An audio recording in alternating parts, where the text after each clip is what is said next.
What up, America? This Big Q from the Sports Coma, letting you know that you can follow us and the guys on Facebook, All Saints and Pelican fans, also on Twitter, Instagram, and YouTube, the Sports Coma. You can also download our podcast at podbean.com. So check us out for all the intense and entertainment talk on the Saints, the Pels, and a hell of a lot more. Only at the Sports Coma, you heard me?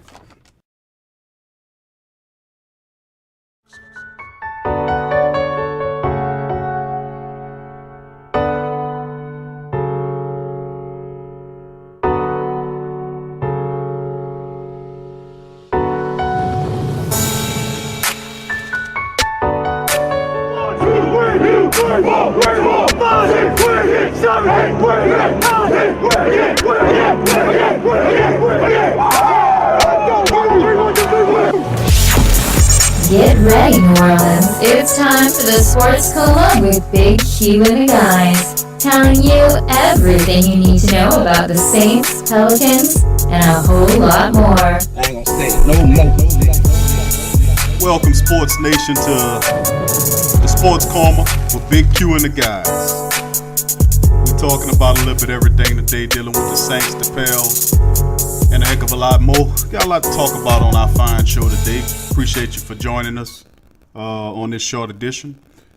We'll be talking about the past week of camp news dealing with the Saints, dealing with our boys, who performed, who did not perform. We'll be covering that today. Also, we'll have news on Darren Sharper's situation dealing with Louisiana, what happened to him. Outside of that, we'll be talking about the dispute of Pelican and Saint news toward the end of our broadcast, talking about the ownership dispute with Tom Benson and his family members dealing with the who's gonna get what and why and whatever. But before we jump into that, we're gonna give a shout out to the Posh Lifestyle. That's our sponsor. Shop the Posh Lifestyle. Shop the Posh Lifestyle. ShopThePoshLifestyle.com. Great deals on water filters. I mean, all kind of water filters, kitchen faucet water filters, bath balls for your shower, for your tub, shower wines for your showers, all type of water filters. We got above counter and below counter water filters. Healing magnetics that deal if you got a situation, if you got a problem with aches and pains in your hands. There's studies out there that prove that healing magnetics can help improve the circulation of blood to help to hurry the healing process. We also offer those at decent rates and prices. We also have healing crystals and jewelry as well. If you know about if you see some of the celebrities wearing these nice fancy necklaces and bracelets and all these things, it's made of a certain type of stones that help to keep away or attract certain energy, ultimately to help with your lifestyle. Also, we have clothing, books, DVDs. We have supplements, organic supplements, vitamins, anything from vitamins and minerals to full body detox cleanses. They got it all at the Posh Lifestyle, and they also offer you free shipping on majority of the items over $100. So that's a good deal to get free shipping, save a few bucks there, and go there and upgrade your lifestyle with the Posh Lifestyle. Shop the Posh Lifestyle. That's life spelled with AYLYFE. Shop theposhlifestyle.com. Once again, that's shop theposhlifestyle.com. And their slogan is love what you do. Also, if you enjoy our broadcasts on our Pro Style podcast, you can also donate at the same website at shoptheposhlifestyle.com, or you can come to our SoundCloud page, the Sports Coma. Find that special link. It's a link on there, and it'll take you right to the donation section where you can donate $1 or whatever you feel out of your heart to help us to build our platform. Also, we are big time fans and lovers of the law of attraction, so feel free to help us out by donation. Give from your heart. Go to those two links that I made mention of and help us out, and all help is appreciated, and we thank you for that. Now we're getting into our program. We got DC on the line. Brother DC, how you making out tonight? Oh, man, great, man. I'm good. Everything's wonderful. What's up, Saints family? Man, that sounds good, bro. We are watching this. Saints have a matchup tomorrow against the Pittsburgh Steelers there in the Mercedes-Benz Superdome, at 7 o'clock. They have a Ben Roethlisberger and Le'Veon Bell and them Steelers bring that rough and tough defense into town. And it's always a fun matchup when we watch, either whether it's in preseason or regular season. I always enjoy seeing Pittsburgh come to New Orleans to match up with the Saints. It'll be a testament of their defense versus our offense, even though Pittsburgh's offense is pretty good over the last few years with Mike Wallace and Le'Veon Bell and Ben Roethlisberger and that offensive line. For one last year, right? Yes. So, I mean, I think it's a pretty interesting. I like it, the matchup. And, of course, it's the third preseason game. Of course, you know what the third preseason game usually comes when the coach gives the players more repetitions. And it's the closest to a regular season game you're going to get with this third game because, of course, the following few days after this will be cut day for many different players as they look to trim the roster down from 89 or 90, whatever it is now, to 75, and then the final one down to 53 after the next game against the Baltimore Ravens on the 1st.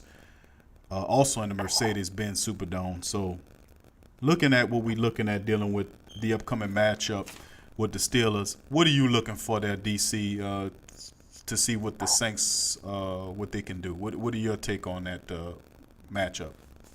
Well, I know it's a little early, but you can't prove an extraordinary amount in the preseason, but you can prove some things. But I'm looking to see if our defense is for real. And we're going to be going up against our first top caliber offense. We've been forcing people to a lot of drain outs, and getting our offense the ball back. So it'll be very interesting to see how our defense performs with a top-tier offense like the Pittsburgh Steelers. They're a true triple-headed monster. I mean, we're only going to face them for maybe a quarter and a half. But it would be amazing to see our number ones go against their number ones. And I would love to see how that turns out. And I'm really anxious. And we're also getting Stephen Anthony back.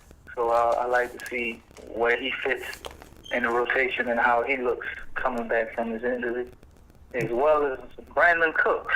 Brandon Cooks is a little guy that really idolizes Antonio Brown. And I know he probably will be very anxious to have a good game and look really sharp going against somebody that he tries to model the game after.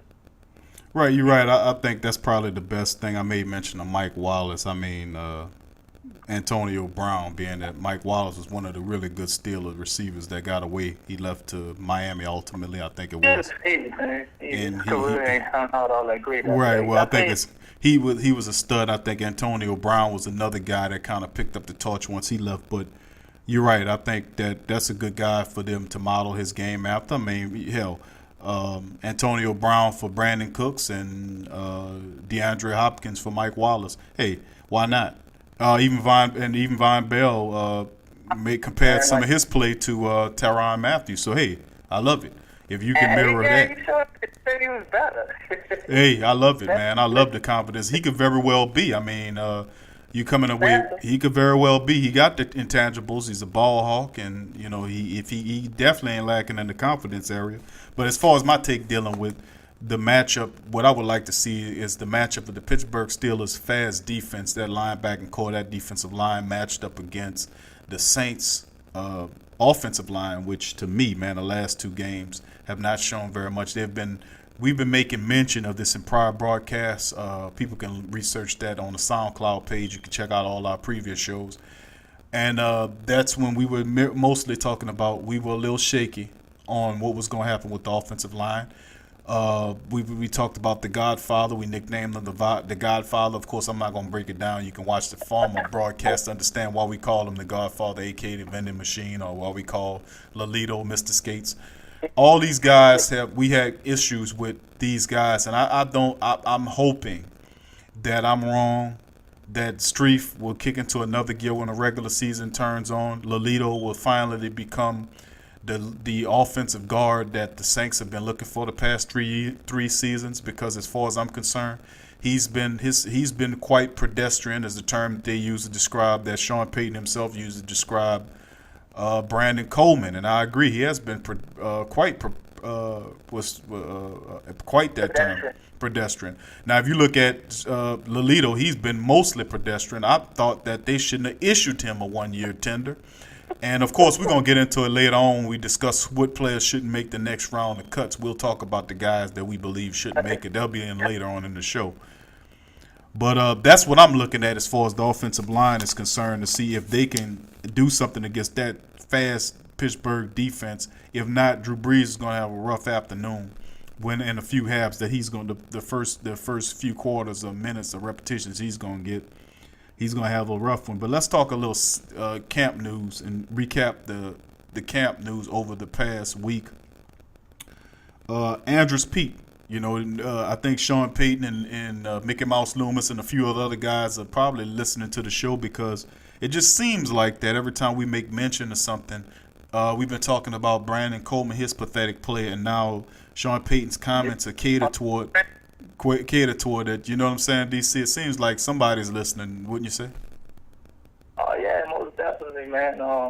I think they ready to tune in as soon as we drop it, man. They get these fresh ideas. The other half from the court. Well, I mean, the reason why I said that is because I followed a lot of the news wires. I follow a lot of the Saints-related news, of course, and I just wasn't hearing too many people.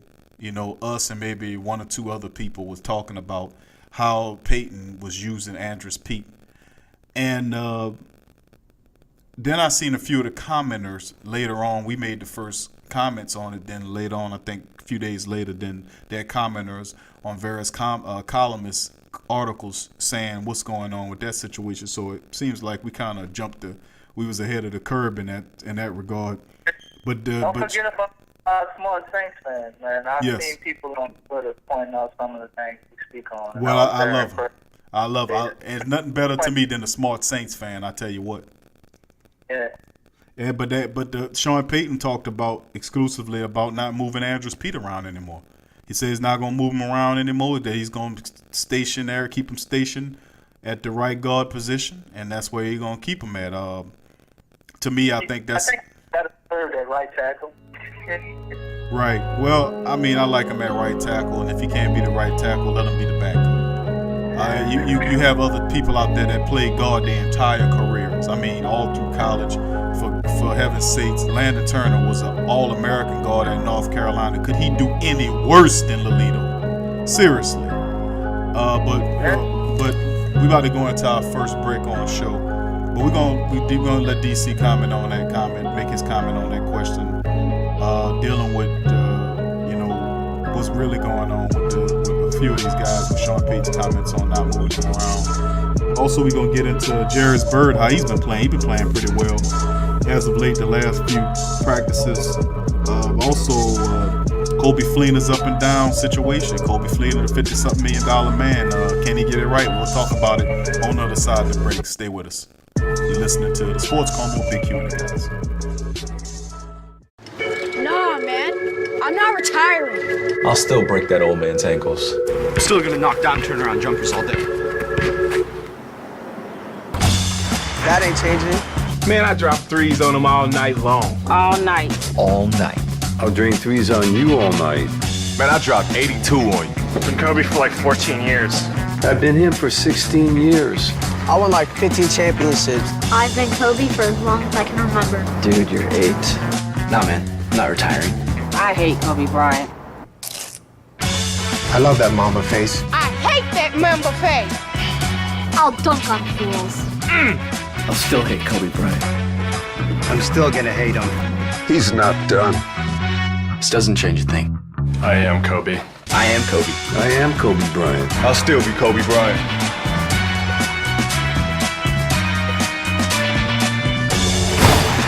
Product not yet rated.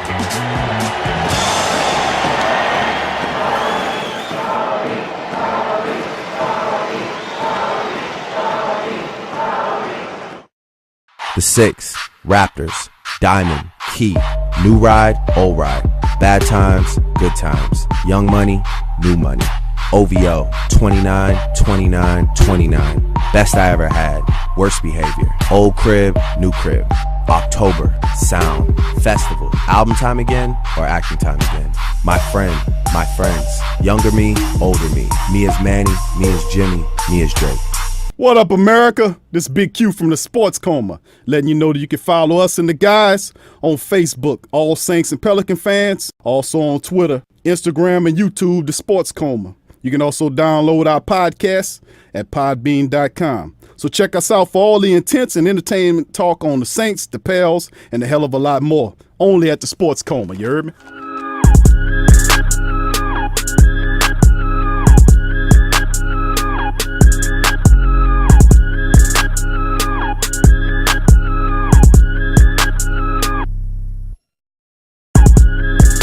Welcome back to the Sports Coma with Big Q and the guys. We're talking Saints. In particular, we're talking about offensive line issues, Andrews Pete's constant movement.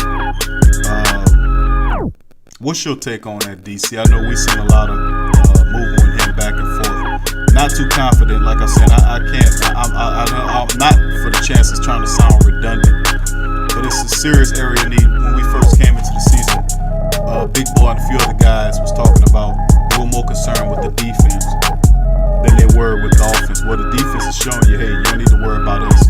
We're going to handle our business. The offensive line is obviously where the issues reside. Where Jari Evans outplayed Zach Strief last year, the last couple of years, as far as I'm concerned, didn't take the reduction in salary. So out goes Jari Evans. Out goes Jari Evans, who since then signed with Seattle. And in comes Lolito, who the Saints don't really trust that much because he was a restricted free agent, and the Dallas Cowboys sent Lolito an offer. He could have been playing for the Cowboys, but he chose to come back here, where he knew he wasn't going to start with the Cowboys for obvious reasons, but he decided to come back here where he thought he could actually start. I have big reservations on the offensive line. I think we talked a little bit about that early in the show, but you tell me, what's your take on the offensive line and moving forward? I think Mickey Mouse Loomis is trying to invite some more people to come on a vacation at Disneyland, man. He's working the phones, trying to get one of them guards over here. I think that had a lot to do with the release of Keenan Lewis. They probably freed up a little money because they saw how the offensive line was reacting. Plus, it's a big deal, but I don't think it's the time we should start panicking, so to speak. You definitely don't want to keep having this go on because it's I don't know, when you start having bad stuff like that happen, man, it becomes contagious. You know, we have our star, Trey House, coming back from an injury. He's obviously going to have a little rust. You know, so we got a lot of things going on that line. You got our rookie that you drafted in the 12th round. He done played every position for a center. You know, he's bouncing him all around the place. We need stability. We need something sure, man. And the only stability we've been getting is Zach Strief. Nobody says how horrible he's been playing. And he constantly lets people beat him and throw him around as well. So we have about 3 players on our offensive line that ain't really coming up to play, man. So we definitely have to improve. Some of it, I think, can be corrected, and other things are that just is what it is. Like, Zach Strief has been in decline for a while now. I've never really been sold on Tim Lolito. He showed flashes. He's hot and cold sometimes. He's paid good for stretches. But that's the crazy part about it. Calamente, they gave him a 2-year deal. He was a free agent. They gave Calamente a 2-year deal. Lolito was restricted, and they offered them a 1-year tender. Dallas basically signed a tender. The Saints matched it. I disagreed with it. I know the Bears signed it. Yeah, the Bears, that was for Josh Hill. But that was for Josh Hill. Oh, okay. So they both Josh Hill and Lolito were restricted. And Josh Hill was issued a 3-year contract tendered by the Bears. and the Saints matched it. I thought when they made the deal to get Kobe Fleener, and I thought that was the end of Josh Hill, being that they had Chris Manhertz, who I really liked. That I thought he had potential. Then it was Rashawn Allen before all the drops. I thought that they were stockpiling those young athletic, because Manhertz and Allen come from athletic basketball backgrounds, and I figured that they were trying to set up a Jimmy Graham type of situation to allow him to do it, but instead, and then I thought it was really done when they signed Hooman back. I thought, okay, well, Hill's out of here. The Bears let him have him. He hasn't showed us anything as far as I'm concerned. He's been worse than Brandon Coleman. Brandon Coleman gets a lot of slack from us here at the Sports Coma, but let me tell you something. Josh Hill, we've been letting you walk easy, but you ain't going to be walking easy no more, buddy.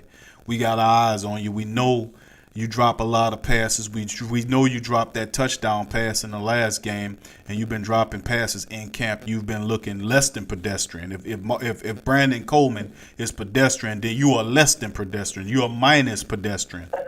So we have been, but Lelito. Right. So Belito was a guy, I think he was able to survive on this team because he played center and guard. He didn't do either one of them particularly well. Jack of all trades, master of none type of deal. But but that's my take on it. I'm gonna quit slam dancing the offensive line. But before I give them a break, I think that the deterioration of the offensive line, like Swade spoke about in the previous show, started with Jari Evans and a few other moves. They were able to add Armstead to the left tackle position. I did like the Andrus Peat move to get him there, but you have to let him play. You have to let him learn at that position, and I think it's unfair to have him playing right guard when Streif, if you want to make a move Streif is the less mobile of the offensive lineman. Move him inside if you want him to start that bad. And not pretend like he's so untouchable and that he's so sound in his position that he can do it. Terrell Armstead would have never got pushed to the ground like Jadeveon Clowney came right out just a regular bull rush. And Streif's game is strength. He's not fast, but it's strength. But when a guy is faster and stronger than you, he just straight pushes you to the ground and go and sack your quarterback. I mean, that looks bad, man. The best offensive lineman in the world. I've never seen Jonathan Ogden get pushed to the ground and the guy walks over and go get his quarterback. At least grab the guy, do something. Don't let him hit your quarterback. But anyway, let's jump ship. Go ahead, DC. I was just commenting. That's the time you're supposed to hold. I think so. If any time was the time, just go ahead and get the holding call. Right, get the holding call, Lelito and Streif. Listen to us on here. We know what we're talking about. Please, it's preseason. Grab the guy. Hold him. Don't let him hit your quarterback. He's 37 years old, and he's your only hope to a player. If Drew Brees goes down, God forbid, your Super Bowl hopes go out the window. And trust me, if he goes down by the hand of the man that you're supposed to be blocking, you're going to hear from us, buddy. But anyway, let's jump ship. Let's talk about some other stuff. Camp news on the upside. Talk about the defense a little bit. In particular, the linebacker that's one of the most underrated free agent acquisitions that we don't talk about that much, and it's Craig Robertson. The guy's a jack of all trades, and actually not the same as Lelito's jack of all trades, but he's actually good at all those linebacker spots. He played inside, he plays outside, he plays the weak, he plays the strong. He can play all of them. He's a talented guy.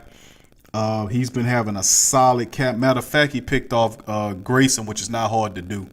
He picked off Grayson and a few days ago, and he's been having a solid camp. And let me tell you something, that against the Texans in the second half, when Laurinaitis came out and Robinson went in, he had total command of that huddle.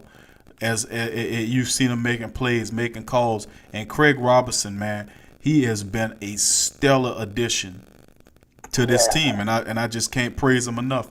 What's your take on it, DC? I concur everything you said, man. You could have took the words right out of my mouth. The only thing you didn't mention about him is he's been consistent. And if you've seen our defense, you know a lot of times we have players that play good and then erratic. He's been what he is from day one, and he's been that the whole time. Each preseason game, I think he had at least 6 or 7 tackles for each game. and he's flying around all over the field. He's amazing in coverage. He seems to have speed as well, so we know he probably could blitz. And he's pretty stout against the run, too, man. And as you said, he has great command of the defense. He does. I mean, you watch him, man. He flies around the field. It ain't too much that he can't do. He makes tackles. You can't. You usually when he get to you be hard pressed to get away from him.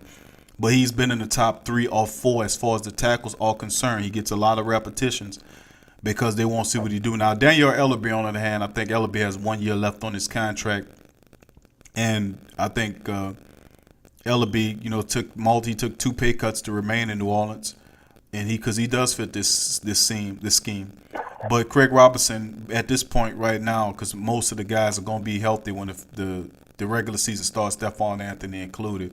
They say he'll be ready to go. We might even see him play a little bit in the Steelers and Ravens matchups, the preseason matchups, just to get a few reps before the regular season go. But him and Ellerbe will be good for day one. But he is a excellent, and Laurinaitis as well, but he's an excellent addition as far as depth is concerned. He's a guy that will provide depth at any one of those linebacker positions. And it's just a joy to have a guy like that on your team. And like I said, I can't speak enough about Craig Robinson. He's a terrific talent, man. And if something happened to Daniel Ellerbe, and history is of any note, it gives you any indication of anything, that Ellerbe, since he's been out, he has not been able to do a full season. So Craig Robinson will definitely get some repetitions if Daniel Ellerbe or Laurinaitis or none of those guys can be able to play. He go ahead and get there when some of our players get tired as well. I think he'll fit nice into the rotation. He will. He's our best linebacker coming off the bench. He's a solid man. Pretty much, not much talked about player, so I think he's going to take a lot of people by storm when he does get to play. Well, let's talk about another guy that's the opposite of him that is talked a lot about, and that's Jairus Byrd. Jairus Byrd's been talked about, but more on the negative side because of the $50-something million contract he signed a couple years ago, not living up to his full potential. I remember games last year when he was running into Vinny Vaccaro. They looked like the Three Stooges out there more so than any football team that I've ever seen.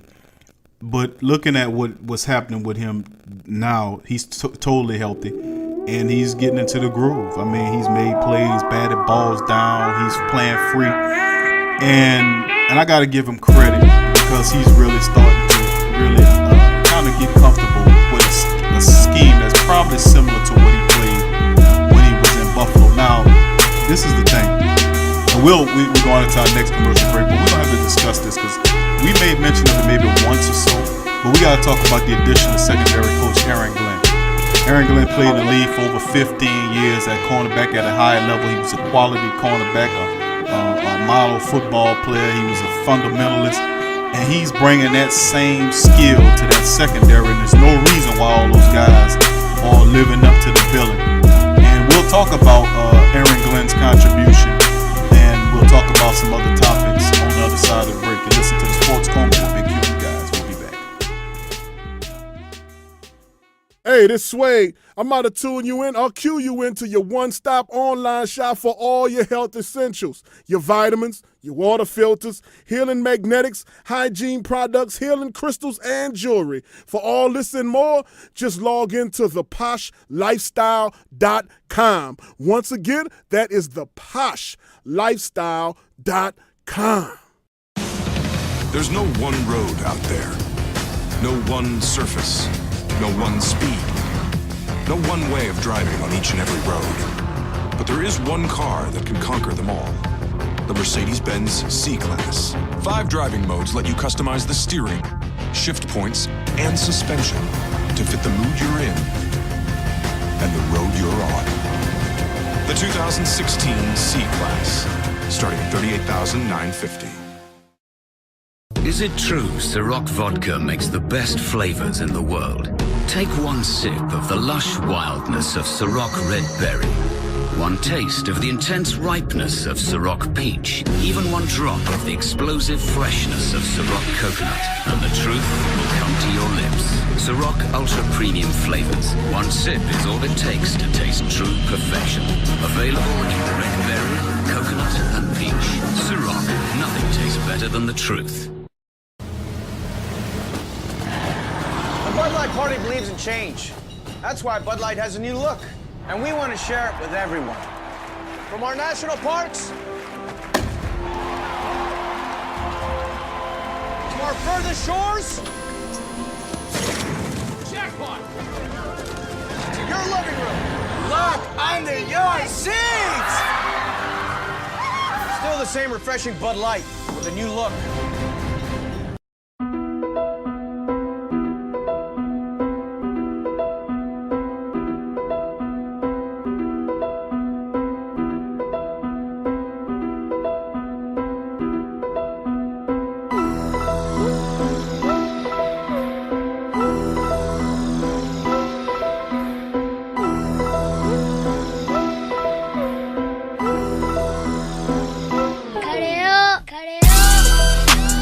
Welcome back to the Sports Coma. With Big Q and the guys, we talking Saints. In particular, we talking Jarris Burton. And we ain't slam dancing Jarris. Actually, Jarris has been putting on a pretty good show. And we were talking scheme fit, Dennis Allen, giving him credit. But is it really, I know it's a combination of things, but when Dennis Allen came in here, Sean Payton's scene, he was able to sign Aaron Glenn as a new secondary coach, which is what Dennis Allen did when he was here as the Saints when we had the Super Bowl run. He was a secondary coach. But Aaron Glenn's a guy that played in the league for over 16 years as a cornerback, multiple teams. Of course, he played for the Saints, the Jets, among some of the notables. But what he's brought to these cornerbacks has been unbelievable.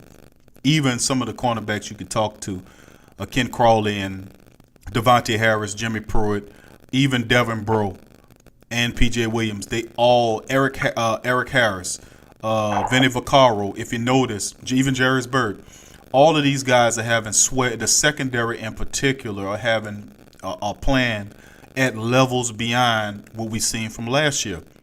And obviously, one of the biggest improvements in the secondary was to get a guy that was actually a really good cornerback who translated as a pretty decent coach to coach the game. And Aaron Glenn has been a guy that has taught these young cornerbacks and some of the experienced guys how to do it. Devin Breaux in the article said that Aaron Glenn helped him in his zone coverage because his forte is man-to-man coverage. He's an excellent man-to-man guy.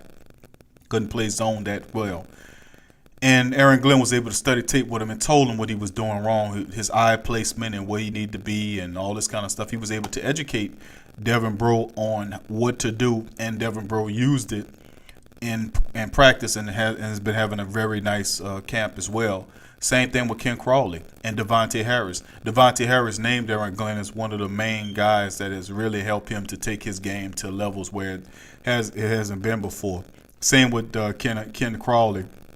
Crawley talked about, when most of these guys, these two cornerbacks they didn't have a lot of interceptions in college because they didn't trust their eyes. And trusting your eyes and trusting your instincts, now they're playing with that confidence at the next level. They have the size and the talent, the speed, the ability, and the confidence. But now what they were lacking was certain fundamental things that Aaron Glenn was able to give them. Also, it's the same with Eric Harris. It's the same with all of those young defensive backs that's under his forte. And Aaron Glenn and Dennis Allen's coaching staff and his one of his secondary coordinator. Comment on that, DC. What's your take on Aaron Glenn and his what he's brought to the Saints secondary? Because I don't think people truly realize they're looking at these cornerbacks and these DBs and say, wow, our DBs are flying around the ball. They look good. They're playing great. They're intercepting the ball. Wow, we just got some really good guys this year. But they're really taking a lot of the steam and credit away from Aaron Glenn, aren't they? Yeah, of course, man. If it ain't broke, we should have never tried to fix it. I mean, we won a Super Bowl with him, so apparently he's pretty good. And you can ask anybody who even made the Saints fans even. It's kind of hard for me to name maybe all five of our cornerbacks when we won the Super Bowl. So I have to give him credit for some of that. Of course, the players have to play the part, but it's the coach's job to put them in a position to succeed. And last year, we've seen what happens when they're not put in great positions to succeed, and they go out there confused and don't really understand what they're doing.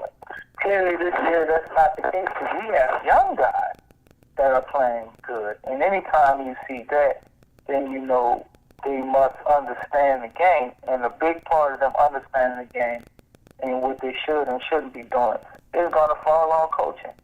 And we have the same head coach, so obviously it's not him. Dennis Allen coming in, I'm sure he's contributing to that as well. But Aaron Glenn is proven, man. I mean, he was an amazing cornerback in this league for a very long time. And I don't remember seeing him get burnt too often. I remember seeing him older in age, and he still was covering. Aaron Glenn retained a lot of his speed even as an older guy because he was fundamentally sound. He knew exactly where to be on the field. He didn't miss many tackles. He was a fundamentally sound player. And that's what he teaches, fundamentals. He has an eye for football. He knows what an ability to relate it to younger talent. He's respected. And I think that's something that the secondary in previous years dealing with the Saints have lacked, that ability to have a coach that can translate it. And I said a lot of the things that's happened with the defensive backs period that's under his leadership has really did well. And I got to give Dennis Allen credit for that because Dennis Allen assembled. He was in charge of the defense. Sean's and Carmichael's in charge of the offense. And he's assembled a staff that can really put things together. And you'll see a significant increase in production and ability from this secondary. Like any other past year's secondary, like we spoke about in previous shows. And we were completely blown away by how these cornerbacks are engaging, how they're picking Drew Brees off. Record times in camp in previous camps has been a walkthrough. The offense just runs over the defense. Not this year. The defense has been better than the offense this year, and this is the first time in a long time. And I know a lot of people don't want to look crazy or step out on that limb and say, "Hey, I actually believe this year the defense is going to make significant significant increases in play and tackle and interceptions and turnovers." And I just see it, especially with Dennis Allen, how meticulous he is, how he's a guy, he's a intricate guy, looking at the details. He pays attention to the details. He teaches from the details. And he's a guy that's involved, hands-on. He knows what he's doing. He knows how to coach defense. I love his energy. I don't agree how they handled the Keenan Lewis situation, but I'm not gonna close the door on it. I believe that eventually, if Keenan's out there later on, probably possibly to the middle of the year, and they're looking for a cornerback, I would not think that they would not bring him back. Like you mentioned, Joe Morgan was a guy that they released and then brought him back, and I would not be above reproach if Keenan's not taken and he's still out there. I wouldn't rule out him having to return to the Saints, wouldn't you say? Oh yeah, that'd be an amazing thing. Cause everybody's all mad right now. I hear people talking. They're 2 or 3 wins down on the current win totals that they had. I heard a few guys saying the Saints were gonna be 10-6, and then we come Keenan Lewis. I guess we ain't gonna have for 8 wins now. Right. So clearly, the fans know the impact of a healthy Keenan Lewis, and that would be an amazing thing to see him come on back in. It would be. It'd be a nice story to tell. Maybe to help out with a run to the playoffs. That'd be real sweet. Shifting gears, going into the next topic, dealing with Coby Fleener up and down. You've been real critical of Coby Fleener. You didn't like the contract, and he's been kind of up and down. He's looked good at times. He's looked bad at times. But I'm still gonna hold to my regular call that I still say that Coby Fleener is gonna get it together, and he's gonna still have a record year, and a big year for a tight end. What's your take? Who records he gonna be breaking, man? I don't see him breaking any of Jimmy Graham's records. No.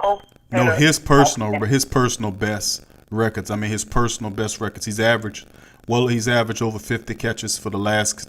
He's been consistent in that offense in Indianapolis. Of course, we like to throw the ball a lot more than they do. So, and especially to the tight end, a guy that got the ability to get behind the linebackers. That's a sleek, slim line kind of big guy. Remember, he's a big guy, 6'5", tight end that can actually move pretty good. He's probably a little bit better blocker than what Jimmy Graham was, but he can actually move, man. He must be a better blocker than Jimmy Graham. But Coby Fleener is a guy that I've been critical on earlier this year, starting training camp.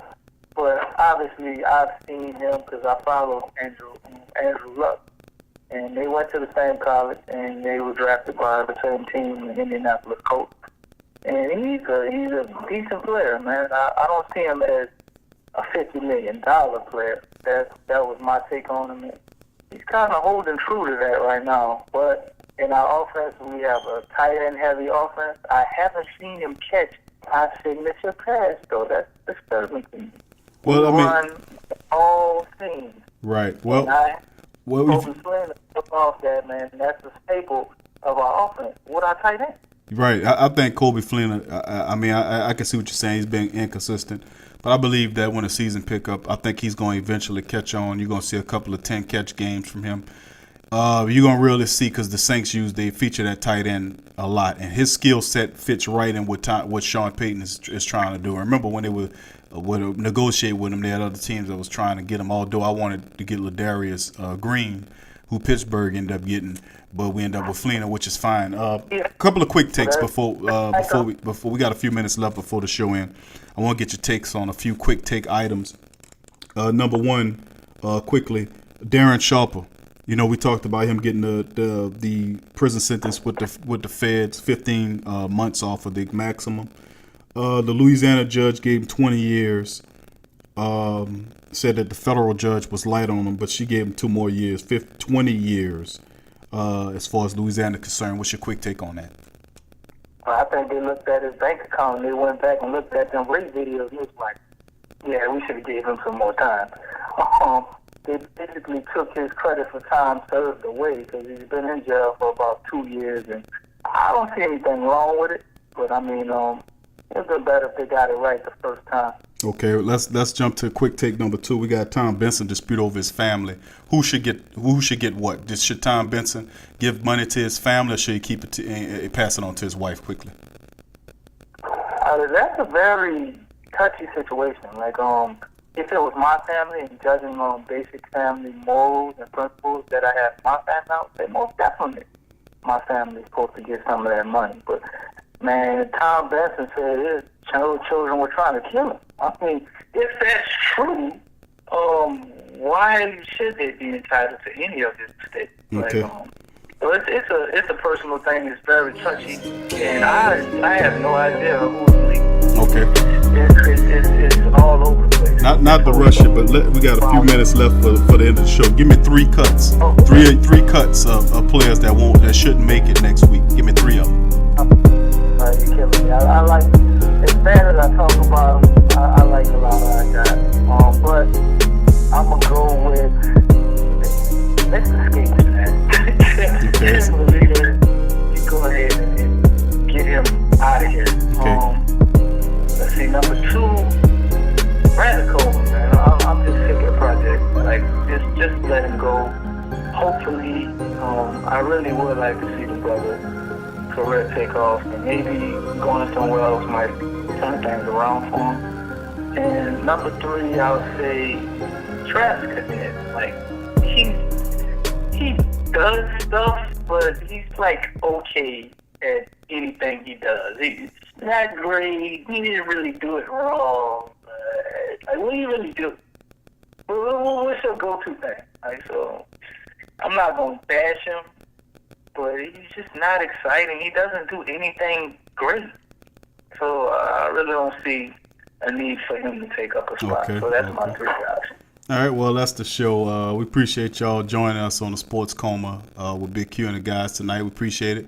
Like I said, you can go to our links on our SoundCloud page and make a donation to the show to help build our platform, or share our show with your family members, post it in some of the columns that you like to watch, sports related, put it on Twitter or Facebook or what have you. Whatever platform that you frequent, please use it to help us to spread the show. From DC and me, Big Q from Sports Coma, we'd like to thank y'all for joining us. Y'all have a blessed night. Thanks. Good night.